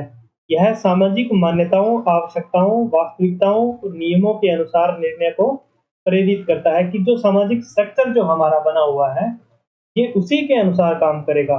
लेकिन जो पीछे वाला हमने देखा था इड, वो उस सामाजिक स्ट्रक्चर की परवाह नहीं करता। इसलिए वो धरातल पर जो है वो लागू नहीं किया जा सकता। यह धैर्यवान, तर्कसंगत और वास्तविकता जो सिद्धांत है उससे संचालित होता है। कि मतलब इसमें प्रैक्टिकली जो है वो सोचा जाता है। तो ईगो का जो महत्वपूर्ण तत्व है, वो क्या है कि उसकी जो है वो क्या होना चाहिए, वो प्रैक्टिकल होना चाहिए, मतलब उसे लागू किया जाना योग्य होना चाहिए। ऐसी भावना या इच्छा जो, मतलब हम समाज के प्रति, समाज में जो है वो नहीं क्रियान्वित कर सकते, तो वो किसमें आएगी? इड में आएगी। अब हम देखते हैं सुपर ईगो। इसे मानसिक प्रकारों की नैतिक शाखा के रूप में जाना जाता है। मानसिक प्रकारों की किसकी शाखा के रूप में? मानसिक प्रकारों की नैतिक शाखा के रूप में। सुपर ईगो से समाज, परिवार से जो मिली हुई नैतिक शिक्षाएं हैं, समाहित होती हैं। क्या होती हैं? नैतिक शिक्षाएं। यानी कि एक तरह से ये हमें निर्देशित करने का काम करने वाली जो हमारी शिक्षाएँ हैं, जो नैतिक शिक्षाएँ हैं, उनका समूह होती हैं। यह इट एवं जो ईगो है, वो बताता है कि विशिष्ट अवसर पर इच्छा विशेष की संतुष्टि जो है वो नैतिक है अथवा नहीं। जो मतलब कि मान लीजिए कि आपको जो सज़ा देना है किसी को, तो अगर हम इड की बात करें, तो इड की बात करेंगे तो वो नैतिक दृष्टि वो जो है वो लागू नहीं हो सकती इड के रूप में। लेकिन ये क्या कह रहा है सुपर ईगो कि विशिष्ट अवसर पर इच्छा विशेष की संतुष्टि जो है वो की जा सकती है। जैसे कि मतलब आपको इ जो है वो किसी को दंड देने की तो इच्छा थी, लेकिन आप दे नहीं सकते। यदि आप न्यायाधीश बन जाते हैं, तो आपकी वो इच्छा जो है यानी कि विशिष्ट अवसर पर वो क्या बदल गई, किसमें हो गई? उसकी संतुष्टि जो है वो हो सकती है। यानी कि आप एक अगर न्यायाधीश बनकर किसी को सज़ा दें, तो वो नैतिक है। लेकिन अगर आप किसी को न्यायाधीश बने बिना एक आम नागरिक की हैसियत से आप किसी को सज़ा देंगे, तो वो क्या नहीं है? वो नैतिक नहीं है। या मतलब कि एक डॉक्टर है, तो यदि आप ये सोचिए कि जैसे इच्छा मृत्यु का एक जो है अभी पीछे बात चल रही थी, एक कानून था, तो उसमें अगर पूरा प्रोसेस कर लिया गया है, तो वो इच्छा मृत्यु देना उस डॉक्टर के लिए नैतिक है। अगर वो बिना इच्छा मृत्यु उसकी बिना इच्छा के अगर उसे जो है वो मारने का प्रयास करता है, तो वो क्या है? अनैतिक है। तो यही बात आपको समझनी है। इड एवं सुपर ईगो, ईगो के साथ लगातार टकराव में चलते हैं, कि कभी उसमें जो है वो ईगो से वो कभी इड की तरफ चला जाता है और कभी वो ईगो से सुपर ईगो की तरफ चला जाता है। इस टकराव एवं तनाव से बचने के लिए अहम रक्षा युक्तियाँ अपनाई जाती हैं। क्या अपनाई जाती हैं? अहम रक्षा युक्तियाँ। तो ये जो है वो मोस्ट इम्पोर्टेंट इसको लगाना है कि अहम रक्षा युक्तियाँ जो है वो कौन-कौन सी हैं। तो अहम रक्षा युक्तियों के बारे में हम देख लेते हैं कि यह मनोवैज्ञानिक रणनीतियाँ हैं कि हम अपने मन के विज्ञान को समझते हुए उसे क्या है कि इस प्रकार प्रबंधित करें कि हमारा जो ये कभी हम ईगो से सुपर ईगो में चले जाते हैं, कभी हम ईगो से इड में चले जाते हैं। तो ये जो जो द्वंद्व और तनाव की जो टकराव की जो स्थिति है, उससे बचने के लिए मनोवैज्ञानिक रणनीतियाँ हैं। अनजाने में किसी व्यक्ति को असस्वीकार विचारों या भावनाओं से उत्पन्न चिंता से बचने के लिए उपयोग में की जाती है। कि अनजाने में आपने कुछ जो ऐसा कर दिया जो इड में था, लेकिन वो ईगो के तहत सही नहीं था, मतलब कि वो परिस्थितियों के अनुसार नैतिक नहीं था, लेकिन आपने कर दिया। तो ऐसी चीज़ों से बचने के लिए किसका उपयोग किया जाता है? अहम रक्षा युक्तियों का। चिंता इसलिए उत्पन्न होती है क्योंकि इड एवं सुपर ईगो बहुत अधिक की मांग करने लग जाते हैं कि एक तो बहुत अच्छा करने की मांग और एक दूसरा जो है वो बहुत बुरा करने की मांग जो है वो करने लग जाते हैं। तो ईगो जो है वो एक बीच की यानी कि एक जैसे हम गीता में एक सिद्धांत दिया गया स्थित प्रज्ञ का, तो वैसी स्थिति जो है उसको प्राप्त करने का यानी कि वैसी स्थिति का जो है वो उदाहरण क्या है? ईगो है। क्या है? ईगो है। अब क्या है कि हम पहली जो अहम रक्षा युक्ति है वो कौन-सी है? दमन। कौन-सी है? दमन। इसमें चिंता उत्तेजक विचारों को पूरी तरह से खारिज कर दिया जाता है। दमन में क्या किया जाता है कि जो चिंता उत्तेजक जो विचार हैं, उनको पूर्ण रूप से क्या कर दिया जाता है? खारिज कर दिया जाता है। फिर क्या है कि प्रक्षेपण प्रक्षेपण मतलब कि इसमें लोग अपने शील गुणों को दूसरों पर आरोपित करते हैं। प्रक्षेपण का मतलब क्या होता है? कि प्रक्षेप लगाना, किसी पर आक्षेप लगाना, कि मतलब आरोप लगाना या आरोपित कर देना, वही क्या होता है? प्रक्षेपण होता है। इसमें लोग अपने शील गुणों को दूसरों पर आरोपित कर देते हैं। जैसे कि एक प्रबल आक्रामक व्यक्ति अपनी आक्रामकता की वजह से दूसरे व्यक्तियों के कार्यों और आक्रामक व्यवहार को बता देता है कि अगर आपको गुस्सा आ रहा है, तो कहीं न कहीं अगर हम मनोवैज्ञानिक तौर पर सोचें, तो उसको उस गुस्से को प्रबंधित करना आपका ही काम था। लेकिन आपने नहीं किया और आपको गुस्सा आ गया और फिर क्या किया? आपने उस गुस्से को दूसरे पर थोप दिया कि मुझे इसकी वजह से गुस्सा आया। तो ऐसा नहीं होता। ऐसी जो युक्ति जो हम लोग काम में लेते हैं, वो युक्ति कौन-सी है? प्रक्षेपण युक्ति है। फिर क्या है? नकारना, डिनाय करना। इसमें व्यक्ति वास्तविकता ही को ही नकार देता है कि वो फिर क्या है कि ये एक रूप से अंतिम चारा है। जैसे मान लीजिए कि आपको मनोवैज्ञानिक रूप से किसी ने दबा लिया आपकी कमी के कारण, फिर क्या है कि आप उसके इस तरह से सामने हो जाएँगे कि आप उस चीज़ को नकार देंगे कि मैं तो सही था, मैं गलत था ही नहीं, मेरी ये कमी थी ही नहीं। मतलब आप सभी तथ्यों को जो है वो नकार दोगे। फिर क्या है कि अगला है अहम लक्ष्य युक्ति प्रतिक्रिया निर्माण। व्यक्ति अपने वास्तविक भावनाओं, इच्छाओं के ठीक विपरीत प्रकार का व्यवहार जो है वो अपनाकर अपनी दुश्चिंताओं को कम करने का क्या करता है? प्रयास करता है। जैसे प्रबल काम इच्छा से ग्रसित कोई व्यक्ति अपनी ऊर्जा को धार्मिक क्रियाकलापों में लगा देता है। जैसे कि एक लड़ाईखोर बच्चा जो है, उसकी जो लड़ाई करने की प्रवृत्ति जो है वो किसी खेल में या किसी ऐसे काम में लगा दी जाए, जहाँ पर उसकी ज़रूरत हो। वो होता है प्रतिक्रिया निर्माण। यानी कि फिर अगला जो है वो क्या है? युक्तिकरण। युक्तिकरण में क्या होता है कि एक व्यक्ति अपनी तर्कहीन भावनाओं और व्यवहारों को तर्क युक्त और स्वीकार्य बनाने का प्रयास करता है। क्या करता है कि सिंपल सी बात है कि नाच ना जाने आंगन टेढ़ा वाली बहुत बात हो गई कि नाचना उसको आता नहीं और दोष किस में निकाल रहा है? आंगन में। एक व्यक्ति अपनी तर्कहीन भावनाओं और व्यवहारों को तर्कयुक्त और स्वीकार्य बनाने का प्रयास करता है कि मुझे तो नाचना आता था, लेकिन यहाँ क्या था? आंगन ही टेढ़ा था। यानी कि कम अंक आने पर कलम बदलना। फिर क्या है? यानी कि अब यहाँ पर अंक कम किसके आए? व्यक्ति के, लेकिन उसने बदला क्या? कलम बदल दिया। नाचना किसको नहीं आता? व्यक्ति को, लेकिन बता किसको रहा है? आंगन को टेढ़ा बता रहा है। तो सिंपल सी बात है, युक्तिकरण का मतलब क्या है? नाच न जाने आंगन टेढ़ा। मतलब कि अपनी तर्कहीन भावनाओं और व्यवहारों को तर्कयुक्त और स्वीकार्य बनाने का प्रयास किया जाता है। यानी कि युक्ति लगाई जाती है। फिर क्या है? विस्थापन। अपनी इच्छाओं और संवेगों को अन्य जगह पूरा करना। क्या करना? अपनी इच्छाओं और संवेगों को क्या है? अन्य जगह पूरा करना। तो बॉस का गुस्सा किस पर निकालना? घर पर, अपने बच्चों पर या घरवालों पर निकालना। फिर क्या है कि अगली बात हम देखते हैं, व्यक्तित्व निर्माण की अवस्थाएँ। तो हमने अहम युक्तियाँ जो हैं, प्रतिरक्षा युक्तियाँ जो हैं, उनके बारे में देख लिया। एक बार दोबारा जो है फटाक से रीडिंग देख लेते हैं कि कौन-कौन सी जो है वो अहम युक्तियाँ, अहम रक्षा युक्तियाँ थी। एक तो थी दमन, फिर था प्रक्षेपण, फिर था नकारना, फिर प्रतिक्रिया निर्माण, फिर क्या था? युक्तिकरण और फिर क्या था? विस्थापन। अब हम देखते हैं व्यक्तित्व निर्माण की अवस्थाएँ। सिगमंड फ्रायड के अनुसार व्यक्तित्व के मूल पक्ष आरंभ में ही स्थापित हो जाते हैं। व्यक्तित्व के जो मूल पक्ष जो हैं, जो उसका व्यक्तित्व के आधार जो तैयार करते हैं, वो चीज़ें आरंभ में ही स्थापित हो जाती हैं और जीवन पर्यंत स्थिर बने रहते हैं। जीवन पर्यंत क्या रहते हैं? स्थिर बने रहते हैं, उनमें कोई परिवर्तन नहीं आता। इनमें परिवर्तन लाना अत्यधिक कठिन होता है। उन्होंने व्यक्तित्व निर्माण का पंच अवस्था सिद्धांत दिया। कौन सा सिद्धांत दिया? पंच अवस्था। किसने दिया? सिगमंड फ्रायड ने, जो एक मनोविश्लेषणवादी मनोवैज्ञानिक है, जिसे मनोलैंगिक विकास के नाम से भी जाना जाता है। अब हम बात करते हैं उन पंच अवस्थाओं की। तो पहली जो अवस्था है वो है मौखिक अवस्था। नवजात शिशुओं की मूल प्रवृत्तियां मुख पर केंद्रित होती हैं और इन क्रियाओं में वे आनंद का अनुभव जो है वो करते हैं। तो स्तनपान, अंगूठा चूसना जो है वो इसके उदाहरण हैं। तो पहली अवस्था आपको याद रखनी है, मौखिक अवस्था। दूसरी है गुद्दीय अवस्था। इस अवस्था में बच्चा समाज की कुछ मांगों के प्रति अनुक्रिया करना सीख जाता है।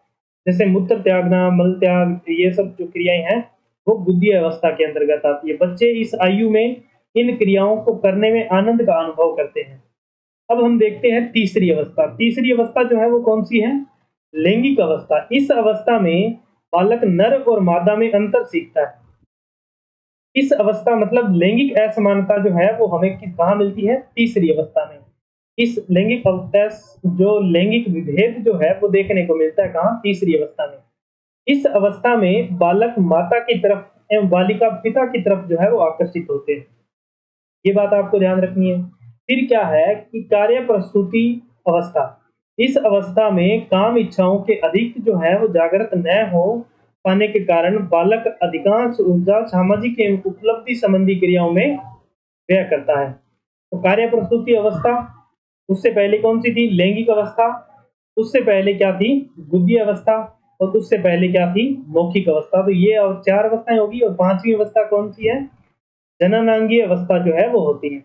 इस अवस्था में विपरीत लिंग के प्रति आकर्षण उत्पन्न होता है एवं विपरीत लिंग के साथ व्यवहार करना भी सीख जाता है। तो आपको सिगमंड फ्राइड के पंच अवस्था सिद्धांत यानी कि व्यक्तित्व निर्माण का जो पंच अवस्था सिद्धांत है, उसके बारे में ध्यान रखना है कि 5 अवस्थाएँ कौन-सी हैं?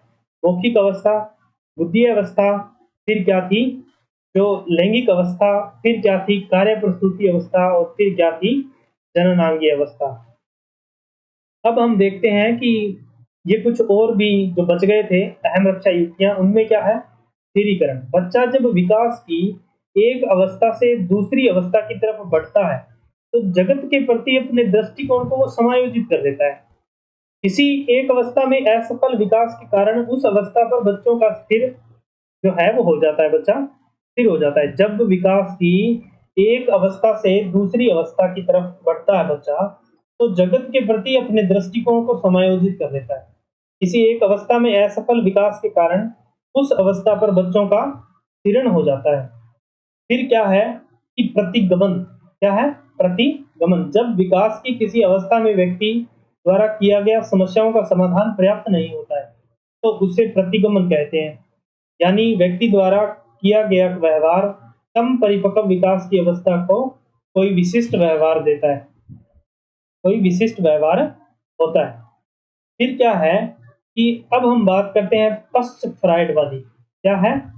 पश्च फ्राइडवादी। तो हमने पहला देखा था मनोविश्लेषण सिद्धांत जो देखा था, अब तक उसी की बात चल रही थी।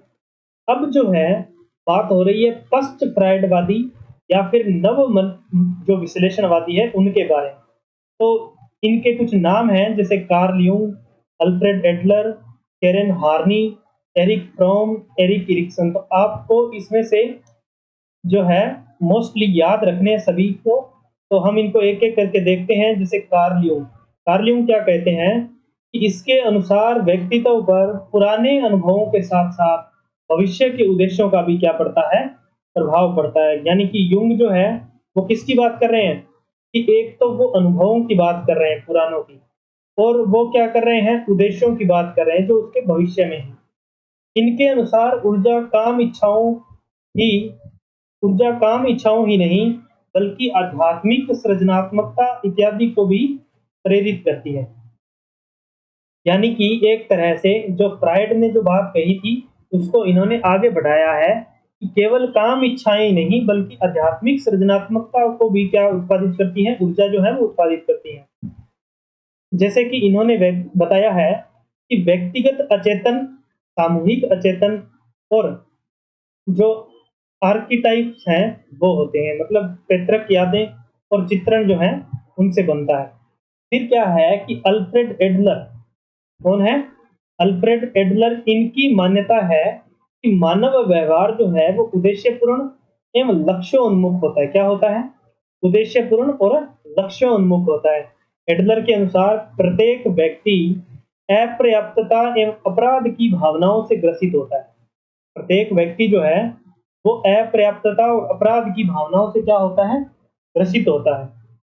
इसे हीनता मनोग्रंथि जो है के नाम से जाना जाता है, जो व्यवस्था से उत्पन्न होती है कि वो मन ही मन में जो है वो खुद को क्या कहता है, क्या सोचता रहता है? अपर्याप्त और एक अपराध की भावना से ग्रसित मानता रहता है। और इसे जो मानने ये जो अपराध ग्रसित जो भावना से मानने की जो ग्रसित मानने की भावना है, इसे क्या कहा गया है? हीनता मनोग्रंथि। मतलब मन की कोई एक ग्रंथि है जो हमें क्या मानती है? हीन मानती है स्वयं को, जो बाल्यावस्था से उत्पन्न होती है। मतलब बचपन से ही जो है वो ये स्टार्ट हो जाती है। इस मनोग्रंथि से बचना व्यक्तित्व विकास हेतु आवश्यक है। तो इसीलिए जो है वो हमें ये पढ़ाया जा रहा है कि अगर किसी व्यक्ति में ये हीनता की मनोग्रंथि जो है अगर वो है, तो उससे क्या है कि हम व्यक्तित्व विकास के कारण से बच सकते हैं। इसे व्यक्तिगत मनोविकास का सिद्धांत भी जो है वो कहा जाता है। किसका है व्यक्तिगत मनोविकास का सिद्धांत? एडलर का, अल्फ्रेड एडलर का। उसके बाद हम बात करें केरेने होर्नी की। केरेने होर्नी क्या कहते हैं? इन्होंने मानव समृद्धि पर बल देते हुए, किस पर? मानव समृद्धि पर बल देते हुए मानव जीवन के आशावादी दृष्टिकोण को प्रस्तुत किया है। किस दृष्टिकोण को? आशावादी दृष्टिकोण को। इन्होंने फ्रायड की आलोचना की है और माना कि महिलाएं हीन नहीं होती। इन्होंने क्या कहा कि इन्होंने फ्राइड की आलोचना की है और क्या माना है कि महिलाएं जो हैं वो क्या नहीं होती, हीन नहीं होती। महिलाएं जैविक कारकों की बजाय सामाजिक या सांस्कृतिक कारकों से अधिक प्रभावित होती हैं। मूल दुश्चिंता जो है उसके बारे में किसने बताया है? जो केरेने हार्नी जो है उन्होंने किसके बारे में बताया है? मूल दुश्चिंता। यदि माता-पिता का अपने बच्चों के प्रति व्यवहार उदासीन, हतोत्साहित करने वाला है और अनियमित होता है, तो बच्चा असुरक्षित महसूस करता है और इस कारण बच्चे में माता-पिता के प्रति किसकी भावना आ जाती है? क्रोध एवं आक्रामकता की। मतलब मान लीजिए कि 2 बच्चे हैं, एक ही माता-पिता के, और उनमें क्या किया जाता है? भेदभाव। दूसरा जो बच्चा है, उसमें माता और पिता के प्रति क्या आ जाएगा? क्रोध और आक्रामकता की भावना। इसे क्या कहा जाता है? मूल दुश्चिंता कहते हैं, जो आगे चलकर व्यक्ति के व्यक्तित्व में झलकती है। फिर कौन से हैं? Eric from. एरिक फ्रोम क्या कहते हैं कि फ्राइड के सिद्धांत की जैविक उन्मुक्तता की तुलना में फ्रोम ने अपना सिद्धांत सामाजिक उन्मुक्तता के संदर्भ में विकसित किया है। कि जहाँ फ्राइड जो है वो जैविक उन्मुक्तता को महत्व देते हैं, वहीं एरिक फ्रोम क्या कहते हैं? सामाजिक उन्मुक्तता की बात करते हैं। इन्होंने कहा कि मनुष्य सामाजिक प्राणी है। मनुष्य क्या है? सामाजिक प्राणी है। किसने कहा? एरिक फ्रोम ने। किसने कहा? एरिक फ्रोम ने कहा कि मनुष्य एक क्या है? सामाजिक प्राणी है। फिर अगला बंदा आता है एरिक एरिक्सन। एरिक एरिक्सन कहता है कि यह सिद्धांत जो है वो व्यक्तित्व विकास में तर्कयुक्त तथा सचेतन क्रियाओं पर बल देता है। तो एरिक एरिक्सन का जो सिद्धांत है वो क्या कहता है कि व्यक्तित्व विकास में तर्कयुक्त तथा सचेतन क्रियाओं पर बल दिया जाता है। इसके अनुसार व्यक्तित्व में अनन्यता की खोज जो है वही क्या है? व्यक्तित्व का विकास का आधार है। मतलब कि आप जो है अपने व्यक्ति जो है अपने अंदर क्या है? अनन्यता कि मतलब ऐसी चीजों को विकसित करे, ऐसी अच्छी चीजों की विकसित करे जो यूनिक हो, जो किसी अन्य में जो है वो ना हो। तो इसे क्या है? व्यक्तित्व के विकास का क्या माना गया है? आधार माना गया है। आगे हम बात करें व्यक्तित्व परीक्षण की। तो व्यक्तित्व परीक्षण में क्या है कि व्यक्तित्व मापन की कुछ विधियां दी गई हैं। क्या दी गई हैं? विधियां दी गई हैं। इन विधियों में पहली विधि है आत्म प्रतिवेदन विधि, दूसरी विधि है प्रक्षेपण तकनीक और तीसरी विधि कौन सी है? व्यवहार परक विश्लेषण। 3 विधियां जो हैं वो बताई गई हैं। अब 3 में से जो आत्म प्रतिवेदन है, यह जो विधि है वो कम विश्वसनीय है, उत्तर बदल सकता है इसमें। यानी कि आत्मनिष्ठ जो है वो कौन सी है? आत्म प्रतिवेदन। इसमें उत्तर बदला जा सकता है और ये कम विश्वसनीय है। प्रक्षेपण विधि जो है वो अधिक विश्वसनीय है और इसमें उत्तर बदला नहीं जा सकता और वस्तुनिष्ठ है। आगे बात करें कि किसी व्यक्ति की व्यक्तित्व की समझ के लिए किए गए औपचारिक प्रयास को क्या कहते हैं? व्यक्तित्व मूल्यांकन। औपचारिक मतलब कि वो अनौपचारिक ना हो, भावनाओं से जुड़ा हुआ न हो, वो औपचारिक हो, उसे क्या कहते हैं? व्यक्तित्व मूल्यांकन। मूल्यांकन का लक्ष्य जो है वो क्या होता है? लोगों के व्यवहारों को न्यूनतम त्रुटि या अधिकतम शुद्धता के साथ समझना।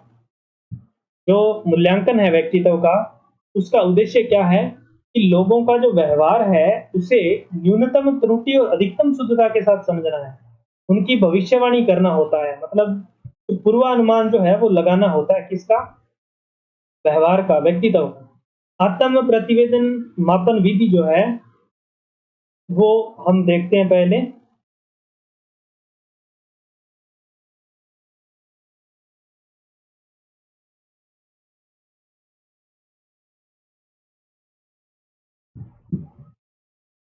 आत्म जो विधि है, आत्म प्रतिवेदन मापन विधि जो है उसके बारे में अगर बात करें, मिनेसोटा इसे कहा जाता है। मिनेसोटा, ठीक है। तो मिनेसोटा जो है उसके बारे में यदि हम बात करें कि इसका प्रकाशन जो है वो 1943 में किया गया। इसमें कुल 567 कथन है। व्यक्ति को अपने लिए प्रत्येक कथन के सही अथवा गलत होने के बारे में निर्णय लेना होता है। मतलब कि हाँ या ना में उत्तर देना होता है। तो ऐसे मनोवैज्ञानिक जो है, यह जो है वो क्या होती है? यह विधि जो है वो मनोवैज्ञानिक बीमारियों के विश्लेषण में सहायक होती है। कि किसी को मानसिक अवसाद है तो उसे पता करने के लिए कौन सी विधि प्रयोग में ली जाती है? आत्म प्रतिवेदन विधि। फिर क्या है कि इसे 10 सब स्केल में विभाजित किया जाता है। कितने सब स्केल में? 10 सब स्केल में विभाजित किया जाता है। भारत में मल्लिक व जोशी ने जोधपुर बहुपक्षीय व्यक्तित्व सूची प्रकाशित की थी। अब हम बात करें आइजैक व्यक्तित्व प्रश्नावली विधि। आइजैक के 3 आयामों के आधार पर 32 विशेषकों की सूची बनाई गई। इसके आधार पर आइजैक का व्यक्तित्व प्रश्नावली विधि जो है वो हमने पहले ही बात की थी कि 16 जो है उसने जो 32 विशेषकों की एक सूची बनाई गई थी। उसके आधार पर जो है वो क्या किया जाता है? व्यक्तित्व का परीक्षण किया जाता है। फिर क्या है कि 16 प्राथमिक कारक प्रश्नावली विधि। कौन सी है? 16 प्राथमिक कारक जो है वो प्रश्नावली विधि जो है किसने दी? केटल द्वारा विकसित की गई। हमने पहले ही बात की थी कि केटल ने कितने सील गुण सिद्धांत दिए? कितने सील गुण बताए? 16। उन्हीं के आधार पर 16 प्राथमिक कारक प्रश्नावली विधि जो है वो इन्होंने तैयार की थी। फिर क्या है कि इस परीक्षण का उपयोग सामान्यतः उन विद्यालय स्तर के विद्यार्थियों व वयस्कों के लिए किया जाता है जो जो है जो इनका इस विधि का उपयोग जो है विद्यालय स्तर के विद्यार्थियों एवं इसके लिए किया जाता है, वयस्कों के लिए किया जाता है। आगे हम देखें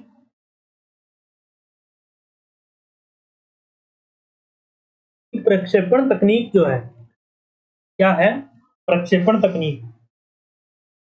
इन तकनीकों का विकास अचेतन जो अभिप्रेरणा है और भावनाओं का मूल्यांकन करने के लिए किया गया। पहले हमने देखा कि आत्म प्रतिवेदन विधियां कौन सी हैं, तो उसमें एक तो आया मिनेसोटा, दूसरा कौन सा था? दूसरा था आइजैक व्यक्तित्व प्रश्नावली, तीसरी थी 16 प्राथमिक कारक प्रश्नावली। अब हम बात करते हैं प्रक्षेपण तकनीक की। इन तकनीकों का विकास जो है वो अचेतन अभिप्रेरणाओं व भावनाओं का मूल्यांकन करने के लिए किया गया। तो इनमें कौन सा है? पहला तो है रोरसा स्याही डब्बा परीक्षण। रोरसा इंक बोल्ट परीक्षण जो है वो है। इस परीक्षण में 10 स्याही के डब्बों वाले कार्ड का प्रयोग किया जाता है।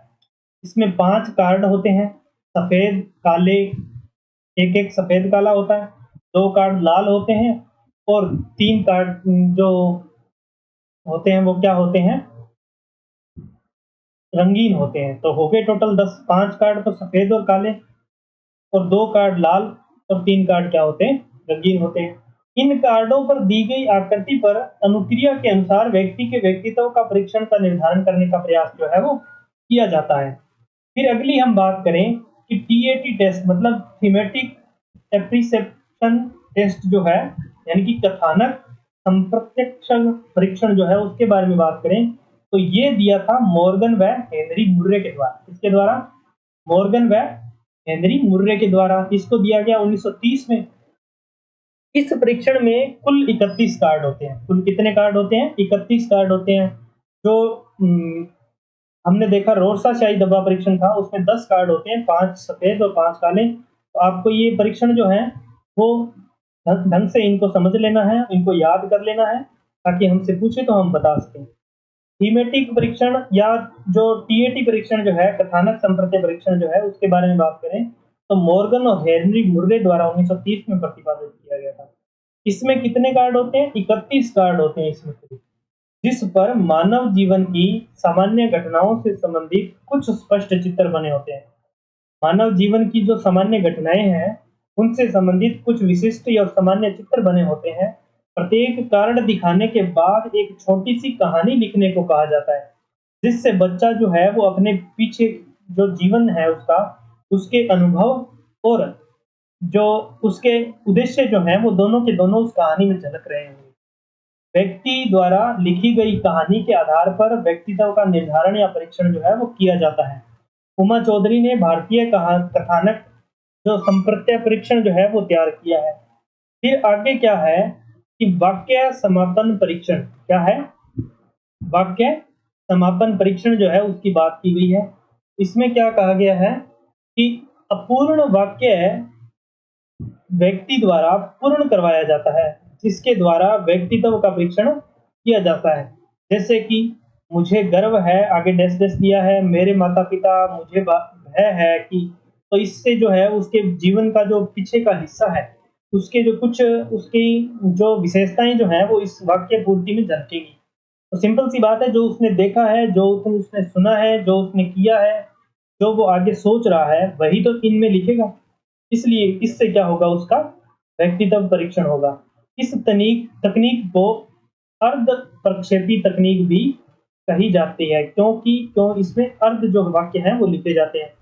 फिर रोजेनिंग चित्रगत कुंठा परीक्षण जो है, उसके बारे में हम बात करें। यह परीक्षण जो है, व्यंग्य चित्रों की सहायता से विभिन्न स्थितियों को प्रदर्शित करते हैं, जिसमें एक व्यक्ति दूसरे व्यक्ति को कुंठात्मक देखकर प्रतिक्रिया करता है।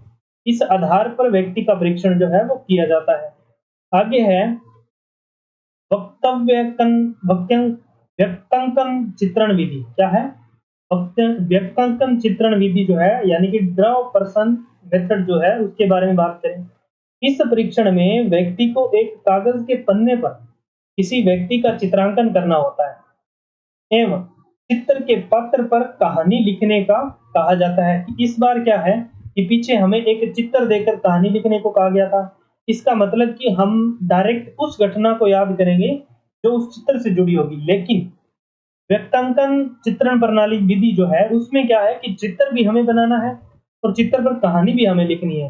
तो क्या करेगा ये, उससे काफ़ी बेस्ट है कि व्यक्ति जो है वो अपने जीवन की सबसे महत्वपूर्ण या उसे जो हमेशा याद रहती है, वो घटना उसे याद आएगी और उसका चित्र बनाएगा और फिर कहानी लिखेगा। तो इससे आसानी से व्यक्तित्व का परीक्षण जो है वो किया जा सकता है। अलग-अलग चित्रांकनों के आधार पर व्यक्तित्व का परीक्षण किया जाएगा। चित्रण में अंगुलियां बड़ी होने का अर्थ है कि व्यक्ति का आक्रामक होना। सिर बड़ा होने का अर्थ है कि व्यक्ति का बुद्धिमानी होना।